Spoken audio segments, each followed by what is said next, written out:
And whenever you're ready.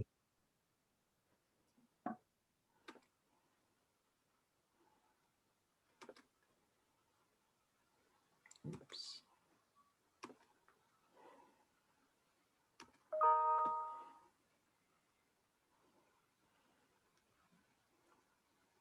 Okay, I see we have some numbers coming in, so we'll just give it a couple of minutes, and then we'll aim to begin in a couple of minutes.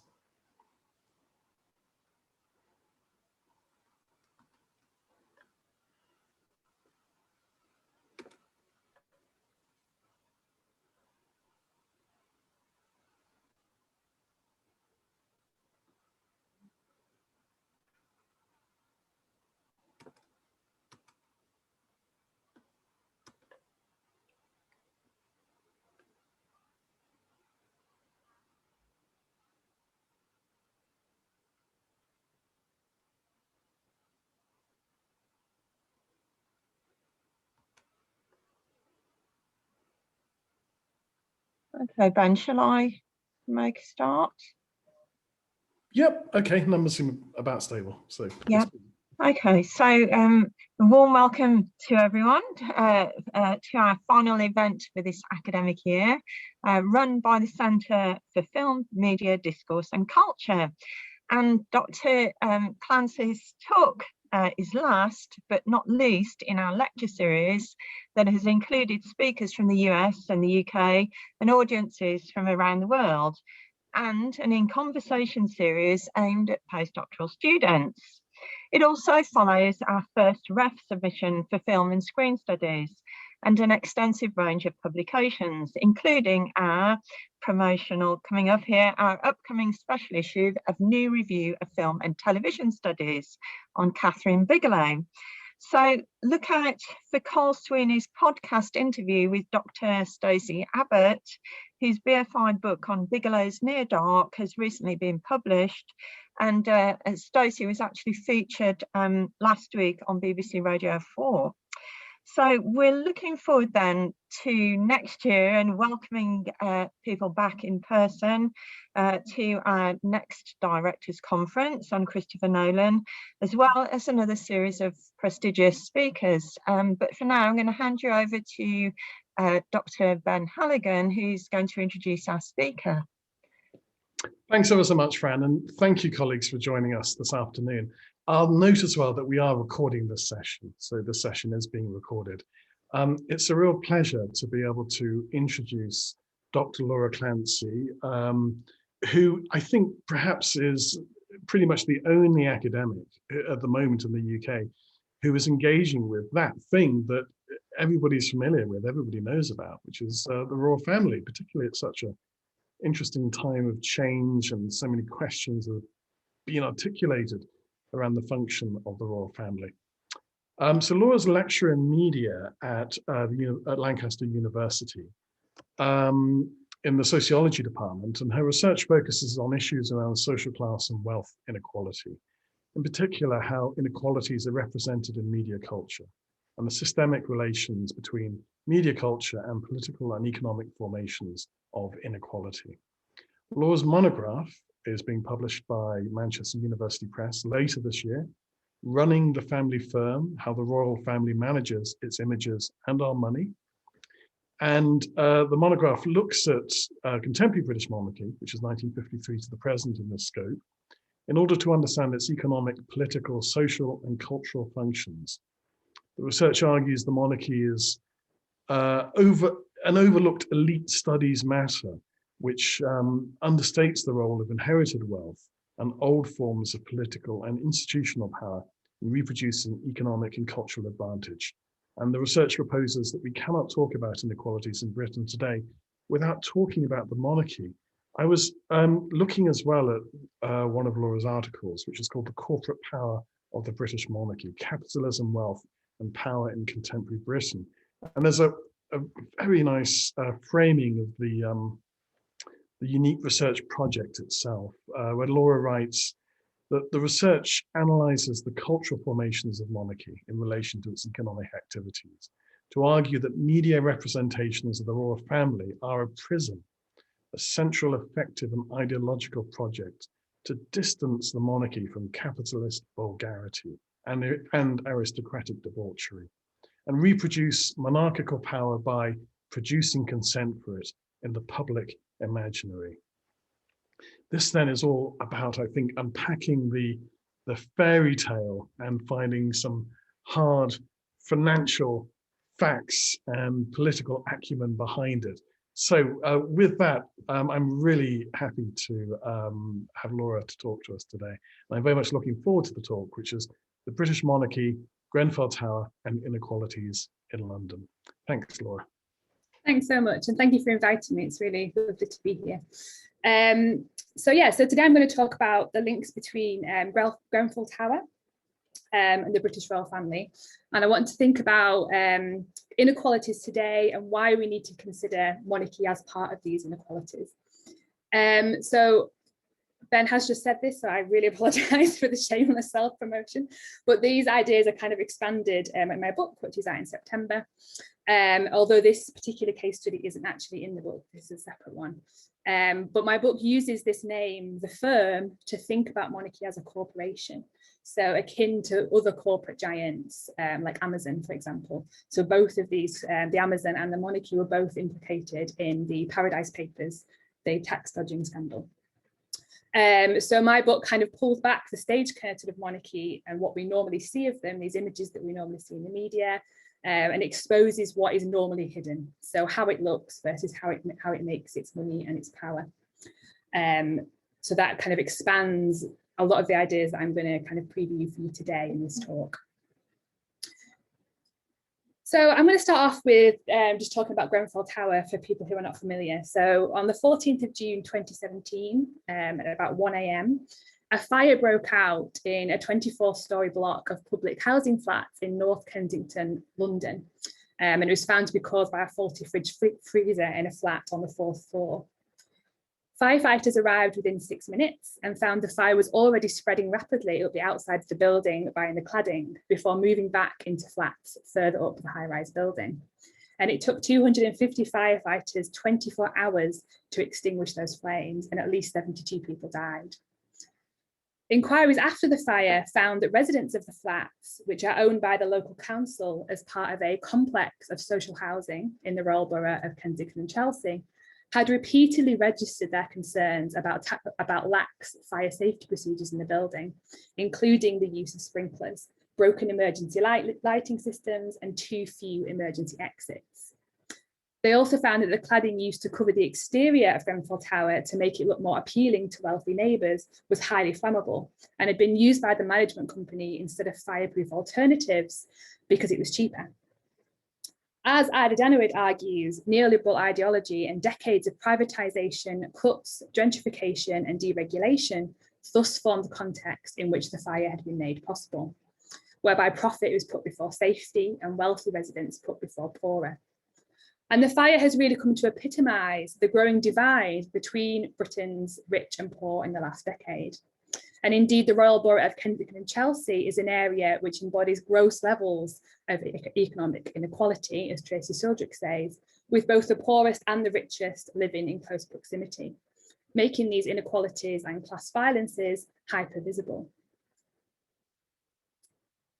So the UK is now one of the most unequal countries in the Western world. So according to Oxfam, as of January 2018, the richest 42 people in the world own as much wealth as the poorest 3.7 billion.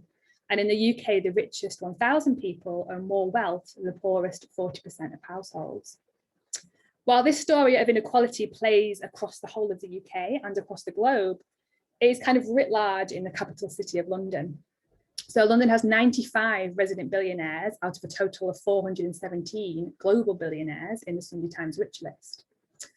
However, while Tracy Sildrick describes the visceral visual comparisons, that's hard to say, between luxury tower blocks and the haunting images of the burnt out shell of Grenfell Tower, the opulence of nearby Kensington Palace provides an even more stark visual contrast. So Kensington Palace is a royal residence set in Kensington Gardens, less than 2 miles away from Grenfell. And currently the official London residence of royals, including Prince William and Kate Middleton, Princess Eugenie and her husband Jack Brooksbank, and at the time of the fire, Prince Harry and Meghan Markle also lived there. So the proximity of Kensington Palace to Grenfell has been almost entirely ignored in scholarship and commentary on the Grenfell Tower atrocity. This image illustrates the wealth divide in the borough, with the north, where Grenfell Tower is located, in the top 10% most deprived areas of England, and Kensington Palace located in the 10% least deprived. And the distance between those two extremities is a 7-minute walk. And this overlooking of the proximity between Monarchy and Grenfell is especially remarkable, given that many members of the royal family, including the Queen, Prince William, Prince Harry and Meghan Markle, visited the Grenfell Tower site in the aftermath to offer their condolences to residents as part of the philanthropic work the monarchy regularly engages in. And I can talk a little bit more about that work later on. So in 2018, as part of what we would call kind of these charitable royal duties, Meghan Markle released a cookbook, which is called Together, Our Community Cookbook, and it celebrated recipes from the Hub Community Kitchen. So this was a group of women who were displaced in the Grenfell disaster, who used the kitchen at the nearby Almanar Mosque to prepare meals for their families and other survivors in the aftermath. All profits from sales of the book went to the Royal Foundation of the Duke and Duchess of Cambridge and the Duke and Duchess of Sussex, which was then the primary charitable vehicle for the younger royals. And then that went through to the Hub Community Kitchen. So Markle's foreword in this book emphasises ideas of unity and collectivity. So for instance, she writes, "Together is more than a cookbook. This is a tale of friendship and a story of togetherness." So repeated references to community and diversity make its intention quite clear. So it aims to illustrate a really diverse group of women who come together through a commitment to food and helping others. And while this may be true of the women of Grenfell who supported those affected by the fire, who supported their community, the inference in the text is that this togetherness is inclusive of Meghan Markle. And my point is that, in doing that, Meghan Markle, the Royal Foundation, and hence the monarchy itself as an institution is incorporated into this story of resilience and unity. So what I want this paper to do is kind of critically engage with that notion of togetherness. And I will argue that primarily this narrative works to erase the realities of inequality and class and racialized violence in Kensington and Chelsea, proposing these ideas of community in a period where the borough is more divided economically, culturally, socially than ever. And I use the cookbook as a case study through which to consider the ways in which the inequalities in contemporary Britain are normalised and legitimated in the public imaginary through media representations, where structural inequalities are either entirely erased or remade into individualised issues of empowerment and responsibility. I do just want to quickly mention here that I think it's important to say that this is not an article that is criticising Meghan Markle as a woman or as an individual, nor is it, and nor do I want to start critiquing the individual woman in the cookbook. Both of, all of these have been subject to variously direct and indirect racist, sexist, classist abuse. I think that's really important to say. Rather, Laura, sorry to interrupt. A few people are asking for an expansion of the slide, saying, "Oh, okay. Sorry to interrupt the flow there." No, it's okay. I can do that. I just need to get my slide. I just need to get. I can do it from paper. Is that better? Yeah, that looks lovely. Thanks. Yeah. So, yeah, I don't want to engage in criticism of Meghan Markle or of the women, but this article is what Together, this book, which crucially has been commissioned on behalf of the British monarchy, reveals about inequality in Britain today. It's also worth noting that this paper was written before Prince Harry and Meghan Markle announced that they would step back as senior royals, at which point the benefactors of the couple's charity work arguably kind of altered. Likewise, it was before the recent Oprah Winfrey interview where they directly discussed racism in the monarchy. And I'll reflect on these a little bit at the end, but just bear in mind this was written before these events, as was my book, which is great timing, I'm sure you'll agree. So I want to say that, you know, I propose that not only is the monarchy economically and socio-culturally insulated from tragedies like Grenfell, it's also central to the institution and inequalities that facilitated its occurrence. So the British monarchy is often positioned as traditional, archaic, and anachronism to corporate forms of wealth and power, which is seen as central to contemporary inequalities and therefore irrelevant. So as this front cover of the UK tabloid, the Daily Mirror, really neatly kind of demonstrates, the royals are represented as the antithesis of the austerity policies and the cuts that many blame as the root cause of the Grenfell fire, in terms of both the policies of the state and of the elite power of those global investors gentrifying the London property market. So the royals come to represent a kind of form of patronising morality in opposition to the immorality of the new elites. So the royals are seen to kind of embody these values of history and heritage and protection against external threats. And what I want to say is that rather than being obsolete, what we're actually seeing is these new and old forms of wealth intersecting and converging in contemporary Britain.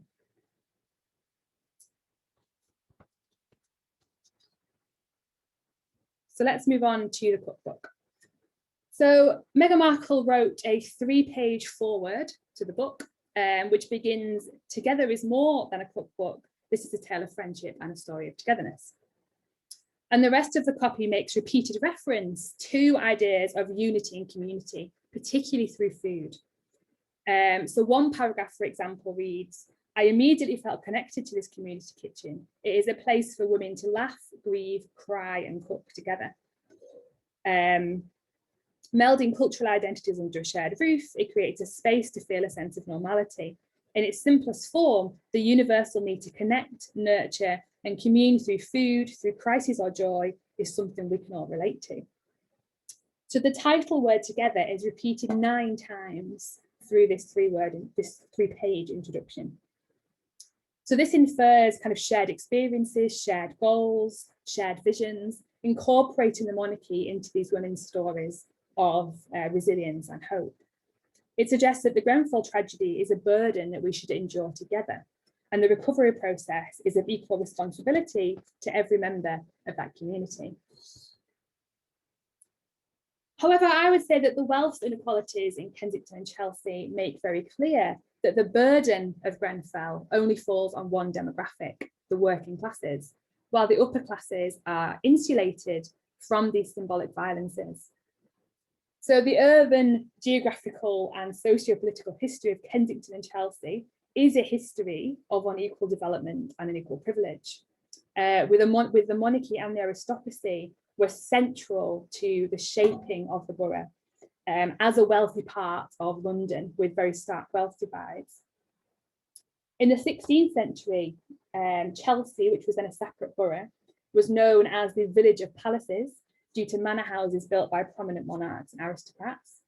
William III bought it in 1689, and it has been used by most royal families since. This is Kensington Palace. In 1705, John Boack describes how the arrival of the court stimulated the development of the previously remote Kensington outside the metropolitan centre. So it made it kind of feel more like part of London due to this influx of people and activity triggered by the arrival of the court. Queen Victoria was born in Kensington Palace, and this was commemorated when she died. So she issued a royal charter to grant the borough royal status, so the Royal Borough of Kensington and Chelsea. So Kensington and Chelsea, as it is known today, stems from these activities and these economics of royal and aristocratic wealth. And today the borough remains dominated by wealthy aristocratic and royal owners.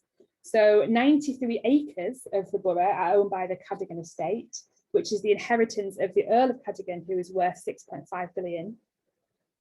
The Crown Estate owns Kensington Palace Gardens, home of Kensington Palace and known as London's most expensive street and one of the most expensive streets in the world, actually. So global plutocrats such as Roman Abramovich, who's a kind of a Russian-Israeli billionaire, Selena Blagojevic, which is a Soviet-born owner of Access Industries, which has investments in oil and media and communications, and Lakshmi Mittal, who is an Indian steel magnate. And these people all own property on this street. And it hosts a number of international embassies as well. The average property value is 41 million, more than 165 times the average UK home. And Amelia Gentleman wrote a really interesting report on the street in The Guardian in 2014, and she describes these really strict security measures.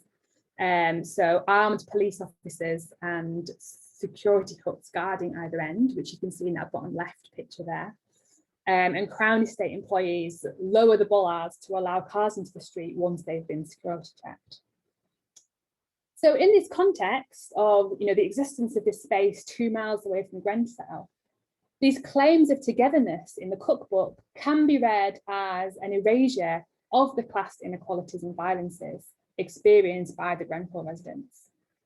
When the voices of Grenfell residents were so routinely silenced and ignored, a monarchy and aristocracy is literally ingrained into the geography of Kensington and Chelsea. These claims of community and unity are perhaps questionable, and in fact, perhaps only deepen the injuries of class violences. So in addition to highlighting community and unity, the foreword together also emphasises the diversity of the women and the food features in the volume. So it variously refers to a melting pot of cultures and personalities, a kitchen filled with countless languages, melding cultural identities under a shared roof, and dynamic women from all walks of life. And this kind of creates this narrative of multiculturalism and diversity. And here at the bottom, there's a paragraph which proposes that this diversity can be accessed by others. So it says, within this kitchen's walls, there exists not only the communal bond of togetherness through sharing food, but also a cultural diversity that creates what I would describe as a passport on a plate. The power of the meal to take you to places you've never been or transport you right back to where you came from. So obviously I'm clearly not dismissing the importance of kind of making these global foods accessible to all, improving knowledge of global cultures, creating multicultural communities. All of these things are incredibly important, in creating kind of multicultural societies. However, what I think is being described here in this language is a kind of post-racial society, whereby race is no longer a factor in these structures of disadvantage. And this representation of the post-racial was also a key theme in coverage of Prince Harry and Meghan Markle's wedding in 2018. So for example, the Sun's headline read, "Kiss Story, Harry and Meg's Historic Change for Monarchy." American civil rights activist Al Sharpton was quoted in the New York Daily Times claiming that the royal wedding showed white supremacy is on its last breath, quote. And Guardian columnist Efua Hirsch declared that when Meghan weds Harry, Britain's relationship with race will change forever.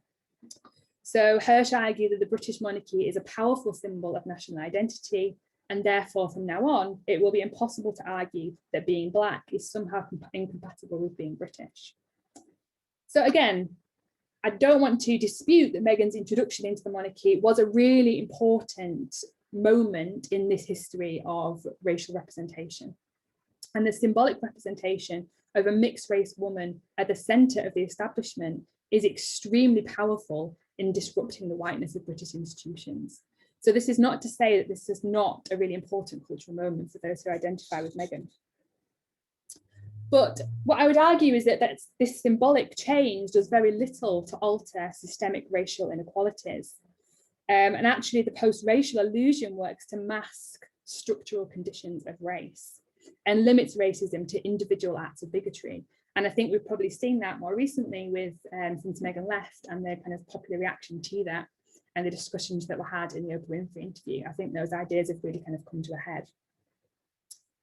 So structural inequalities demonstrate how racism persists in the post-racial. So for example, poverty rates for the white British population are at about 20% compared to 50% of people from African descent. Housing inequalities illustrate similar figures. So people of colour in Britain are more likely to experience housing deprivation. And Danny Yolink has argued most children who live above the 4th floor of Tower Box in England are Black or Asian, which is reflected in the majority of Grenfell victims. So Remy Joseph Salisbury and Laura Clancy, in this quote I've put up here, have argued that Grenfell is the result of a campaign of racial terror, which reflects back at us a society underpinned by white supremacy. They write, whilst many promulgate the myth that we live in a post-racial epoch, duped by the apparent symbolism of the royal wedding, evidence points to the abiding presence of systemic racism. The majority of Grenfell victims were people of colour, including many migrants or refugees who work predominantly in the service economy. And in terms of the divide in Kensington itself, the ward of Nottingdale, where Grenfell is located, has 25.5% more groups of people who are people of colour than Campton, which is home of Kensington Palace. Race scholars have argued that in a post-racial epoch, new racisms have emerged which essentialise culture by othering racially minoritized people, which is articulated most explicitly in anti-migrant rhetoric, which draws upon ideas of race, citizenship, and national identity. So these new so-called new racisms, particularly in an area of populist politics, as we're seeing now, are enacted through border controls, controlling global population movement, and the construction of an other. And again, this is really viscerally illustrated in the Grenfell fire, in the Grenfell Tower fire. So the first Grenfell victim to be identified was Mohammed El Haj Ali, who was a Syrian refugee, who was quoted in a newspaper as surviving the terror of ISIS, only to die 3 years later in a tower block in London. While the official death toll of the fire is 72, many have argued that it's more likely to be twice as high as this, because a number of residents were undocumented migrants and therefore unidentifiable or not legally recognised as missing in the first place. Meanwhile, this couple of miles away in Kensington Palace Gardens, the transnational wealth elite of billionaire oligarchs are building their investment portfolios behind gates and security. So it's difficult to imagine billionaire Roman Abramovich, for example, perishing unidentified in his home due to his immigration status. Many scholars and commentators have argued that citizenship is essentially awarded along a class and racialized hierarchy in terms of both immigration policy and incentive programs. So an immigration system designed around a points-based system privileges the wealthy and the skilled. From 1994 to 2018, the UK ran a so-called golden visa programme, where British visas were sold to global elites for a £2 million investment in UK bonds. And at the time of the royal wedding, many commentators use Meghan as an example of the ways in which mobile cosmopolitans from the global north are granted access across borders. So while the women in the kitchen may be evidence of multiculturalism due to their diverse backgrounds, the co-option of the monarchy into this narrative kind of ignores the very different immigration status of the wealthy oligarchs living near Kensington Palace. So I would suggest that, you know, what we're not seeing this kind of melting pot of cultures. We're seeing how so-called oligarchs are celebrated and migrants are exploited in London, across the UK, and indeed globally. Different bodies have access to multiculturalism on varying registers, dependent on intersectional factors such as race, gender, class, sexuality, and disability. This idea of a passport on a plate, then, can be read as an erasure of the struggles and exploitation of these poor residents within the royal borough. The book might make claims about a multicultural borough, but they might perform diversity, but they make no structural or systemic changes to experiences of inequality. So this is a version of diversity which ignores the structural and political experiences of minoritized subjects and reduces them to, quote, culinary cosmo-multicultural experiences to be consumed. So it's a form of, and I'm borrowing Bell Hooks's phrase here, it's a form of eating the other. So of consuming various cultures in a way that doesn't erase difference, it just reproduces it. So as I described earlier, the profits from the sales of Together go to the Royal Foundation of the Duke and Duchess of Cambridge and the Duke and Duchess of Sussex for the benefit of the Hub Community Kitchen.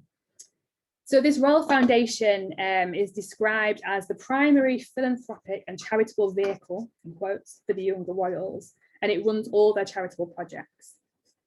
Now, in November 2019, the Royal Foundation split, with Kate and William keeping the original one and Harry and Meghan establishing another. And of course, since then, Harry and Meghan have resigned and their foundations either transferred with them or closed down. And really annoyingly, I didn't manage to get a screen grab of this before all this happened. So on the original site, these are the initiatives, these are the programs of the Royal Foundation listed here in the circles. So we have mental health, conservation, service, young people, early years. And on there, on the right, was empowering communities, which has since been removed because that was Meghan's key venture. So Together is under this umbrella of empowering communities. That's where you'd find information of it. So you can just imagine it in the green circle that I've got. So this discourse of empowerment, empowering communities, is quite a vague and ambiguous term with no clear definition. And this word empowerment is often used by policymakers to propose an improvement to services. It articulates a neoliberal logic of individualization, whereby responsibility for social problems is shifted from the state to the individual. If individuals are empowered, they can take control of their own lives. This fundamentally conceals structural or systemic inequalities, which might continue to impede individual progress. So that is, if people are empowered, they have been freed from inequalities or restraints imposed on them by the state, and the state is free from accountability for those citizens. So I've argued elsewhere in my book that royal charity work, in quotation marks always, functions as part of this neoliberal logic. So Prince Harry's work with armed forces veterans, for example, could erase accountability for the state in caring for those people who have served their country, despite rising suicide rates and rising homelessness in veterans. Likewise, Imogen Tyler and Tom Slater have described how the mental health initiative Heads Together, which is fronted by Prince William, Kate Middleton, and previously Prince Harry and Meghan Markle, promotes a vague notion of shattering the stigma of mental illness, yet fails to address state failures to provide adequate mental health services, which remain critically underfunded. Joe Littler has described this as a form of philanthrocapitalism, which dismantles the forms of collective provision fundamental to the welfare state, and instead tasks this responsibility with individuals and private charitable schemes. So I would say that to describe Together as empowering communities does much the same work. So the process of recovery from Grenfell is tasked to the individual victims, who are encouraged to come together as a community to help one another recover. Depicting the Hub Community Kitchen as a project of empowerment gives the women responsibility for serving their local communities, and in so doing abdicates the state of responsibility for feeding Grenfell survivors and providing them with adequate food and shelter in the aftermath of the fire. And this is especially important considering the state did actually fail in providing that support, not only in disregarding the safety concerns before the fire, but also many of the Grenfell survivors are still yet to be permanently rehoused and remain in temporary accommodation, which has significantly affected residents' mental health. So the description of Together as empowerment only works to legitimate this lack of responsibility because the community, and more specifically women, so this is gendered, have taken responsibility for that care.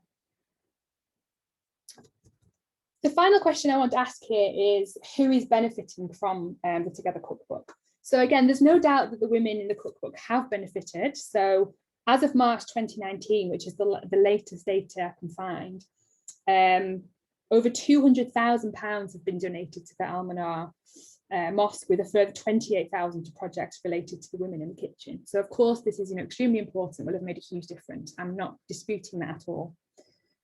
But I would argue that the monarchy has also benefited from that process. So you can see here, again, this is quite an old screen grab from when Meghan and Harry were still in the royal family. Together is featured as one of these key initiatives of the Royal Foundation. And Andrew Sayer says that philanthropy by the rich differs from charity because philanthropists generally want their name or company brand all over their gifts as a way of building the reputation of the brand and adding to their reputation as good corporate citizens. So that is, the philanthropist gains respectability and capital in return for their work, and the company they represent benefits from positive social influence. So, we can see the monarchy here kind of appropriating and commodifying these experiences as part of their royal charity brand. And actually, we can see there's really quite interesting research on kind of the history of royal charity projects. And Frank Petraska argues that there was a shift after the English Civil War, where monarchy no longer ruled by divine right, but they needed to kind of have responsibility to those who were seen as less fortunate and had to demonstrate sensitivity to social needs.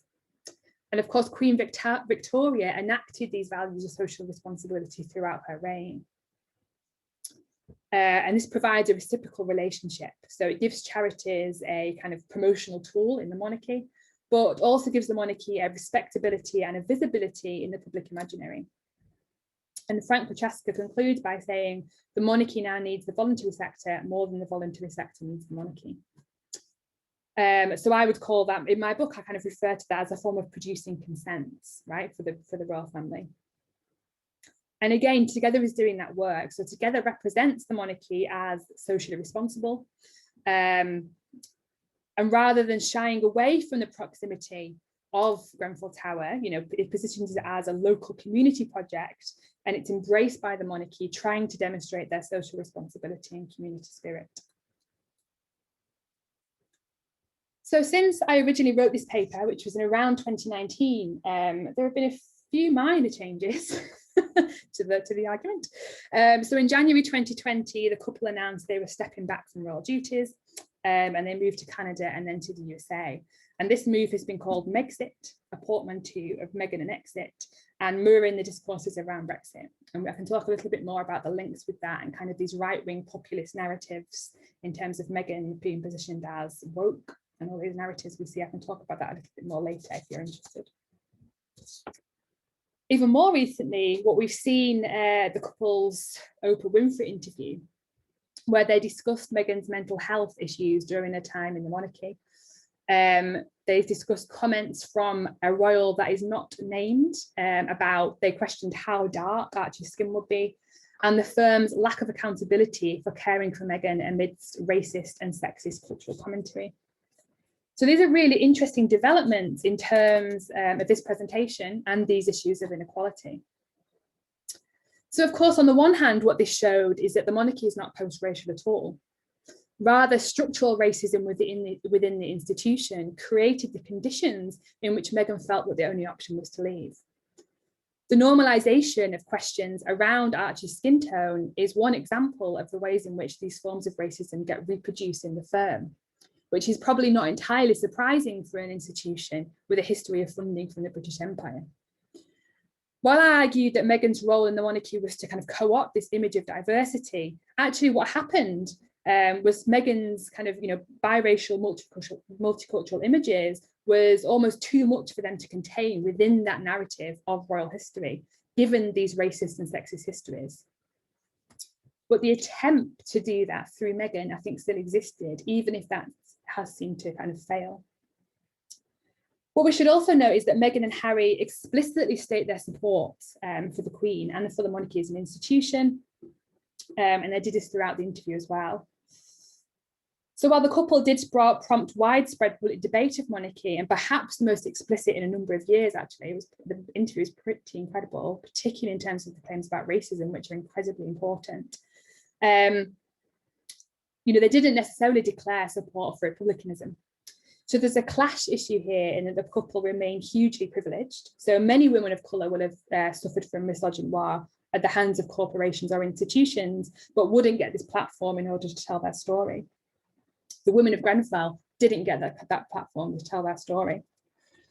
So, you know, while we're not discounting the important work Meghan has done for shedding light on racist and sexist institutions, and I think this interview is one of the most important cultural moments in Britain in recent years. I thought it was incredible, particularly for an institution that is so revered in the public imagination. I think there's still a process of inequalities being reproduced here. So I'm going to conclude here. So I've argued today that this charity cookbook together erases the realities of inequality in Kensington and Chelsea, and by association in Britain as a whole. So in being co-opted into a narrative of togetherness and of community and unity, the monarchy is distanced from the vulgar, corrupt and immoral new elites widely understood to be the cause of the Grenfell disaster. Instead, they are seen to offer a patronising maternal morality and are hence legitimated in the public imaginary. So I've argued here that monarchy needs to be brought back into this narrative of inequality and understood as a key part of the capitalist regimes which facilitated the Grenfell Tower fire. So arguably, the proximity of Kensington Palace to Grenfell makes these inequalities temporarily hypervisible, and a way through which we can consider the role of monarchy in maintaining and producing consent for contemporary inequalities and forms of corporate neoliberal capital. So as Mr. Mohammed, a resident of Grenfell, shouted at the Queen's departing figure when she visited in the fire's aftermath, "We have been left here to die by all of you." Thank you.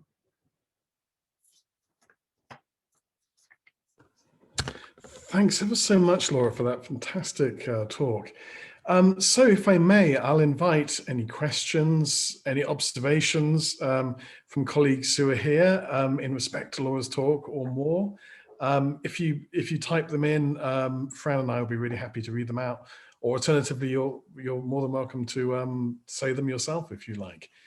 Although if I may, I'll start with a question, Laura, which is, you know, you've identified this ongoing complicated crisis of this institution that we, I think, need to understand in an intersectional way. Otherwise, it simply makes no sense at all. And you've identified, you know, a number of unprecedented interventions by key players in the area that has swept everybody into this talking point. I wonder a bit more longitudinally if you're able to place this within the history of the royal family and various other crises that they've encountered.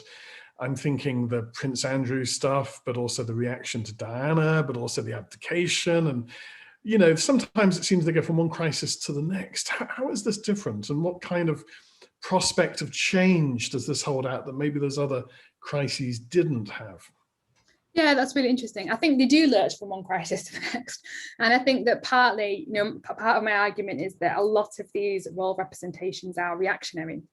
So it's kind of in, you know, you could argue that kind of their response to the Diana era, where actually when Diana died, they were incredibly unpopular because people loved Diana so much and still do in lots of ways.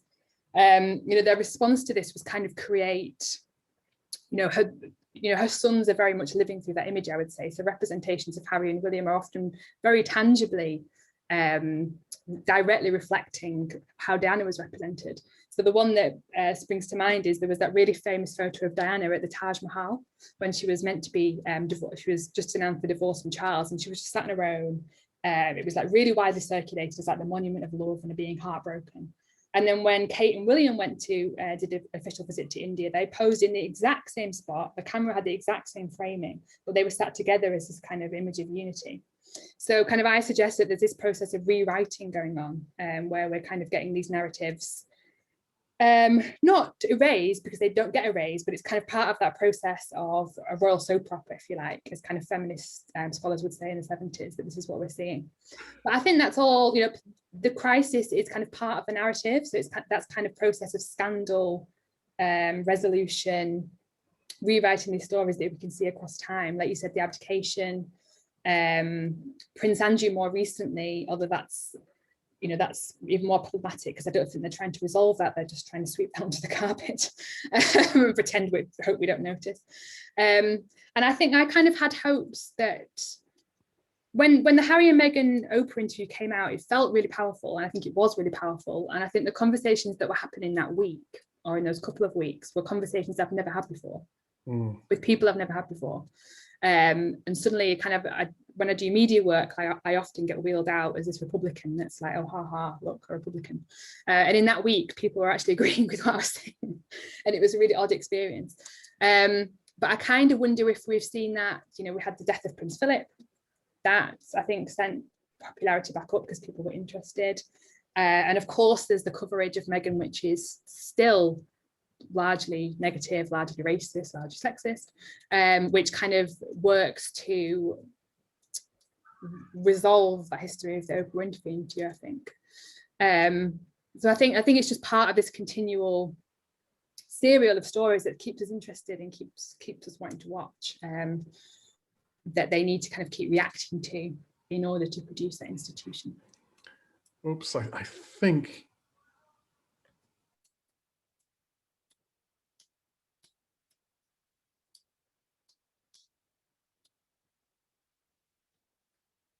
Has Ben frozen, or is it me? Yeah, I think he has frozen temporarily. I was worried it was me. So while we wait for Ben to unfreeze, Laura, I'm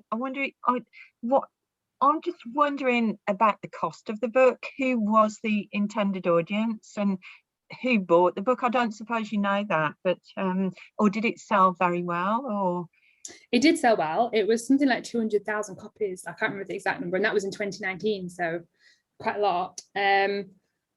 I don't know who the intended audience was. I mean, cookbooks are obviously incredibly popular now, especially ones that kind of focus on these global foods, and that's great. A lot of the recipes look really nice. I will. I mean, you could imagine these women who appear in the book kind of promoting it to their friends. So, yeah. And so, I wonder, that's why I asked about the cost of it. Where was it directed to? Was it directed to these women or other audiences? Yeah. Yeah. Well, I mean, I think the history of cookbooks is like really interesting as well, in terms of it being this quite gendered form of activism, of like creating these communities. Particularly, I think, there's a very particular history of Black women in the United States who were using these recipe books as a form of activism, as a form of community. So I think that in itself is a really interesting history. I think the cookbook was intended for like a global audience. I think Meghan was the person who kind of gave that a push, I suppose. Like that's a key person to give that promotion. So I feel like it was meant to kind of extend beyond that community, and was intended to raise awareness of these issues. I'm not disputing their goals in doing that, or even Meghan's goal in doing that. I think that is really important. I just think when you attach the monarchy to that, it's more problematic. But it is interesting in terms of the history of the cookbook as this quite gendered, quite radical form of activism, actually, historically, being used by the monarchy in this particular way. I think is quite interesting. I think I'm back. Sorry, I had a we weren't sure for a while. So as I was saying, any questions or observations, please do put them in the chat box. But Laura, I wanted to ask another question, actually, if I may, which was like, everybody seems to have a certain position on the royal family, apart from the university sector. Yeah. And one could be conspiratorial and think, well, if you want your OBE, which a lot of vice chancellors, obviously not at our universities, but tend to chase after those kind of things, then that's not something that they would necessarily engage with. And it's more about inviting royalty around to open new buildings and photo opportunities. So there's a kind of deafening silence from the university sector in respect to the royal family. So my first question is, I wonder if you have any observations on that, as someone who's clearly been engaging in this for some years. But my second question really is, in disciplinary terms, where is this arising? Is it coming from a sociological perspective? Is it coming from a media studies perspective? It doesn't seem to be coming from history studies or history, because they don't seem, to speak in very general terms, to have a kind of tendency to critique such an institution. Maybe that's an unfair thing to say. So maybe it's an interdisciplinary matter, but I even wonder where this plumps you down in terms of the disciplines within humanities in the university sector. Yeah, really interesting questions. The first one, I often very, I'm quite mean and say that it's often about an OBE and they want an OBE. So kind of when I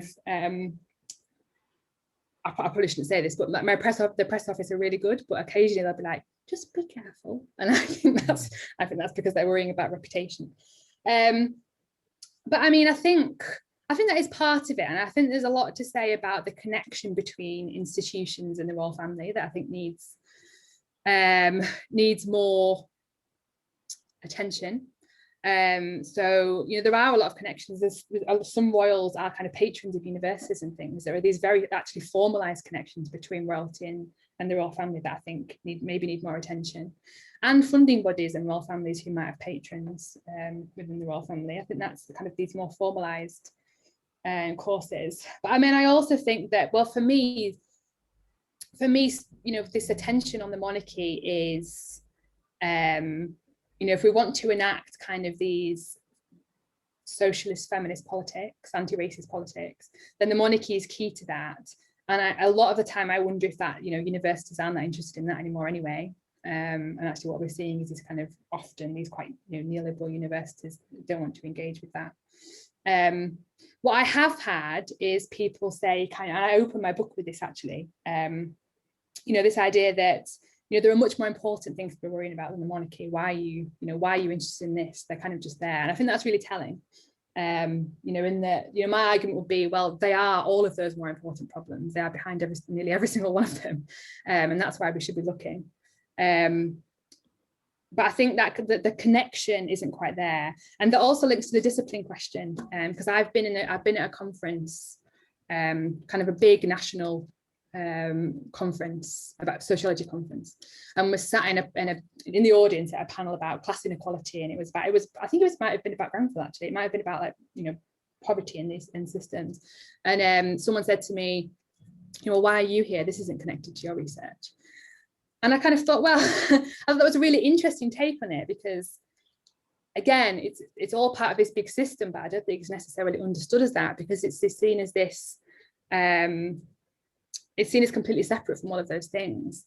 And I think that in itself is quite problematic, that we should be connecting those. And to me, it's kind of, you know, it connects really closely to like feminist scholarship and feminist politics, because it's about gender and it's about patriarchy. It connects to, and there are people doing this, like it connects to studies on racism and colonialism and imperialism. You know, it connects to all of these systems. So actually it is completely interdisciplinary, and you can't do it without looking at history, because you can't possibly understand the monarchy without understanding the history of the British state. So it links all of these things together, I think, in quite interesting ways. So I think it does. I would situate myself in media, but I kind of say I'm a sociologist. Sometimes I would say as a bit more of a historian. So I think all of those things are kind of happening at the same time, and I think that's how it should be understood. That's the only way to understand it. I mean, it offers the prospect of busting out of bunkers of disciplines, connecting in exactly the way you're talking about. But also, I mean, I was thinking about the controversy at the University of Southampton and their continued restriction of access to Lord Mountbatten's papers. So even this is, you know, for the people who say, as you mentioned, why are you looking at this? Well, it seems quite a live issue. Gary Bullivant had said something that was very interesting, which was, that Royal Holloway has established the Centre for the Study of Modern Monarchy. I just saw that they did, actually. Right, okay, this looks pretty interesting. I see that in terms of the people involved, a number of them have written some critical stuff, so it doesn't look like it's something to necessarily celebrate, even if it is Royal Holloway. It reminds me of Peter Hall once said that when he founded the Royal Shakespeare Company, he knew it would get funded because these were the three favourite words in the English Royal Shakespeare Company. Yeah, we have an anonymous attendee who's raising a question. Let me read this out. Do you see the royal family as being linked to specifically the Grenfell atrocity, with all the evidence you gave here, or to other wider issues that are underpinned by classism and racism in Britain? I'm thinking about the news today, about the royal family's banning of people of colour. I was going to mention that, yeah. Etc. Yeah, really interesting. Yeah, I think, yeah, I'm not saying that the royal family had anything to do with actually starting the fire. That's not what I'm suggesting. But I totally agree that, there's often this saying that the British people are obsessed with class. And that's because of monarchy, right? That's because we literally have deference built into our state. Like, that's how we're made. And I would kind of suggest that, people kind of say, oh, monarchy are just symbolic now. And actually, if you think about it as them kind of shoring up these systems, even the ways in which, like the honour system, right? So how that rewards particular systems, particular systems of what is seen to be a good citizen, how that might reward that, how that gives, these networks of very powerful individuals, and how, it links again to what you said about people not, people want OBE, so they won't kind of critique it in that way. So it's creating this really powerful system of inequality, I would say. We literally have inequality built into our state, and so that really underpins a lot of these systems of class, and of course sexism. The monarchy is a patriarchal institution. It's built on women producing children. That's what it does. And in terms of racism and histories of the British Empire and colonialism, and now the Commonwealth and all these different things, it's built on the bodies of those people as well. So I think it's absolutely key to understanding all of those issues, but also understanding how we relate to all of those issues within Britain and around the world. The royal family are known globally, of course. We have a couple of other questions. Fran, could I hand over to you for those? We've got a question from Liam Williams. Would you say that the media's portrayal of Meghan is a wider reflection of society's view of women of colour and the structural racist and sexist systems that reinforce inequality? For instance, Grenfell Tower highlighted many of the inequalities that exist in society, and the media's coverage of Meghan displayed these racist, sexist attitudes that have been reinforced through institutions like the monarchy and the mass media. Yeah, lovely. That's really well written. And I think that speaks to the fact that, I wrote this before. I mean, I think perhaps this coverage, the coverage of Meghan was pretty celebratory at first, apart from a few, there's a kind of little bit on the fringes. But I think since I wrote this paper, that has obviously completely changed. And I totally agree. The treatment of Meghan is just symptomatic of the treatment of women of colour much more broadly, and particularly like racism and sexism in the tabloid press, I think. And of course, that's not the first time we'll see it, and I'm sure it won't be the last time, unfortunately. And I think people, someone like Piers Morgan, I think, is really interesting in this context, right? So how he has, there's a really interesting Twitter thread that I was reading this morning, and it was like how many times he mentioned Meghan in his Daily Mail column in over a year, and it was an incredible number. So this kind of obsession with, essentially trying to take down a woman of colour who is in a powerful institution, a woman of colour who represents change, really. That's what she was doing at the start. And this, obsession with trying to retain the status quo by continually attacking Meghan. And I think it's also really interesting that, that all of this happened during a period of Brexit, during a period of growing kind of right-wing populist movements around the world. The way Meghan is called woke all of the time, that's not accidental. That's linked to these ideas of her being seen to represent this kind of left-wingers who are seen as kind of the enemies, who are wanting to change the status quo, who are wanting to disrupt white supremacy, male privilege, and all of these things. So I think the ways in which, and she's so tightly connected to all of those narratives, and Megxit precisely shows that. They were literally drawing on that language. And what's really interesting about Megxit is that before they left, Megxit was hashtag on social media by far-right trolls who were wanting Meghan to leave, who were wanting to push her out because she was a woman of colour. So the ways in which that term was already being utilised and then has become this really like mainstream term, I think is really interesting and really depressing. So yeah, I totally agree that the treatment of her is just endemic of the treatment of women of colour much more broadly. There's a follow-up comment from our colleague who asked the question about the linking and mentioned as well the news today that I think was reported in The Guardian about the royal families banning of people of colour from their office roles in the late 1960s. So who adds an interesting comment: Indigenous academics and researchers have a unique perspective in terms of colonial, post-colonial, neo-colonial narratives and myths. For example, Eileen Moulton-Robson, the white possessive, property power and Indigenous sovereignty. So absolutely interesting quarter from which we get the real perspective, I think that's fair to say. Fran, there's another question. May I hand that one to you from Ed Owen? Yeah, sure. So this is from Ed Owens, and he says, thank you, wonderful paper, and sorry you missed the beginning.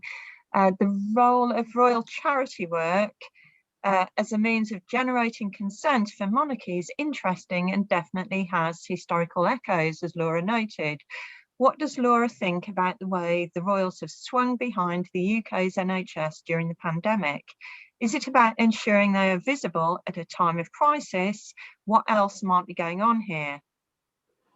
Really interesting. Hi, Ed. Yeah, that's really interesting. I wonder if part of it is about visibility. So, I think, so part of my book is about kind of this media relationship, and I'm sure Ed can also speak to this historically. But what the monarchy rely upon is it's controlled visibility, right? So visibility at particular times, doing particular things. For example, visiting particular places, going on tours, weddings, and in COVID they haven't been able to do that. That's been completely taken away from them, and they've kind of moved to Zoom. So I think part of it was this need to remain visible in order to remain in people's minds, in order to produce consent. So I think that definitely was part of it. I also wonder if I think there's probably something around like British national identity going on there. So kind of the NHS being something that we're very proud of, even while it's being dismantled, and the ways in which the monarchy linked to those systems as well. I would also argue that it moves into those neoliberal social responsibility kind of narratives of, clap for carers that's essentially what it was, right? So, the NHS are chronically underfunded, no one's getting a pay rise, but they'll get a clap and that's our thanks. So the monarchy kind of, being part of that is also legitimating that narrative. So this kind of, right-wing privatization narrative, I suppose. So I think there's lots of layers going on there in terms of what they're doing. I also wonder if it's part of kind of their performance of good neoliberal citizenship, right? So they were clapping because that's what they were meant to be doing. That's what we should all be doing. We should all be modelled on them. And they're kind of modelling us and vice versa. So I kind of wonder if that's part of it as well. It's kind of an image thing. But I think it is also like a neoliberal social responsibility. Ignore the privatisation kind of narrative. Okay, we've got a few more minutes if anybody else has any further questions or observations. It's particularly interesting to me to see a kind of internecine warfare around international media companies and the royal family, but around the Crown and the controversy that occasioned in respect of the spin, the narrative, and exactly what you mentioned about the idea of rewriting the narrative, because this was another enormous rewrite of the narrative, which obviously became massively controversial and is still live. Yeah, I think the Crown is really fascinating. I've just written something on the Crown. There's not really anything in the book, but I think it's really interesting in terms of, it's bringing it to a new audience, I think. And I think that Charles particularly, there was some panic around that, considering it's essentially bringing his treatment of Diana to a whole new audience who might not have known about it, which they might not want. But there's also kind of the Crown is critical in some ways. I think it's critical around funding. There were some really interesting episodes in the newest series that I thought were pretty critical. But I think it also kind of, it's part of that kind of Downton Abbey-esque romanticization and glamorization of aristocracy and royal family.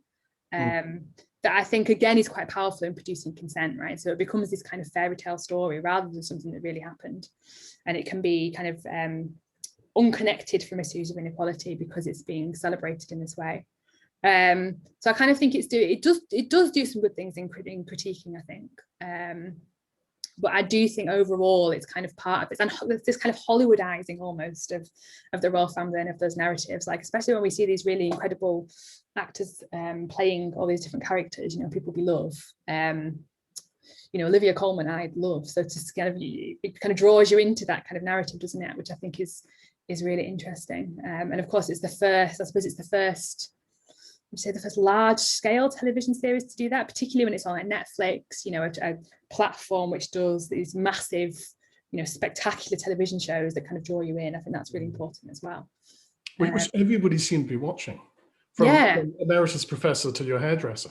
They all seem to be. Yeah, they do. And that, you know, that it's bringing it to a new audience, but it's also kind of humanizing it and giving it a, you know, they're not just these kind of vague subjects anymore, are they? They're these people that you can relate to and talk about. And there's a lot in the series about this idea of them, you know, them working really hard and it being about duty and it being difficult for them. There's a lot of that, which I think is really quite powerful. If you hear people say, you know, I wouldn't want to be them. So, well, I don't know if, you know, it's that complicated. You know, there obviously are issues that Harry and Meghan showed, but you know, so I think that it does a lot in terms of particularly class inequalities, but also gender inequalities, race inequalities. I think it does a lot of work there for them. Oh, definitely so. I'm in The Crown, but in probably 2 or 3 pixels for a few seconds. I was in a crowd scene when Diana goes to New York in 1989. Oh, really? My brother and I happened to be having a pizza on the kind of opposite side of where the cameras were kind of sweeping. So obviously I watched that moment, but I couldn't see my important cameo. No, I should have paused. I think we've got a question here. Right, okay, from another anonymous attendee. Grenfell Tower is at the end of my street. What we have going on here is an ongoing ethnic cleansing of working class, disabled welfare recipients, the expansion of Chelsea into traditionally working class North Kensington by property developers, of which the RBKC is active. If you have the dosh, race is irrelevant. That's just to divide and distract the British public. Interesting. So cold hard manipulation through cash, real estate, things like that. And to have Grenfell Tower at the end of one street, I would find that hard to imagine. The daily experience of knowing what's happened and is ongoing and so forth. You know, so. Yeah, I agree. Yeah, thank you for the observation, and indeed, you know, my best and the good luck to those people who are involved in the hearings and the witnessings and trying to obtain some truth that's flowing from that particular moment, let alone justice and lessons going forward. Are there any final observations or questions, colleagues? I think we're good, although I will note that we've had a fair few people saying thank you for the talk, which is definitely a sentiment that I share as well. Thank you. That was great. Okay, so what I'll do is I'll just note that this is the final talk in the series that Fran introduced. At the top, we've had speakers from universities all over the world. At the same time, we've run a series of discussions that have been aimed at people doing PhDs around career matters, around presenting their research and kind of getting some traction around what they're doing. So we've had a series of these in conversation that we've been joined by many PhD researchers from all over the world. In the coming academic year, we'll be doing the same. I can say we already have Dr. Shara Rambaran lined up, who'll be talking about her new Bloomsbury book on music and virtuality, and we'll have several more discussions and a number of speakers, but I'm sure they won't be as good as this afternoon. So, Laura, thank you ever so much for joining us. Thank you, Laura. Thank you very much for having me. It's been really nice. Iris says, fantastic talk. It would be great if these debates would be heard more outside of universities, but brilliant work, Laura. Everybody order the book. That's the other message. Yeah, it's $15.99, so it's not ridiculous price, so you can go and buy it. Okay, so it's goodbye from me. Bye. Thanks, Laura. Thank you. Goodbye from Fran and goodbye from Laura. And Thanks. thank you for looking after us as well behind the scenes on the technical side of it. Colleagues, thank you so much for attending. And I'll draw the meeting to a close.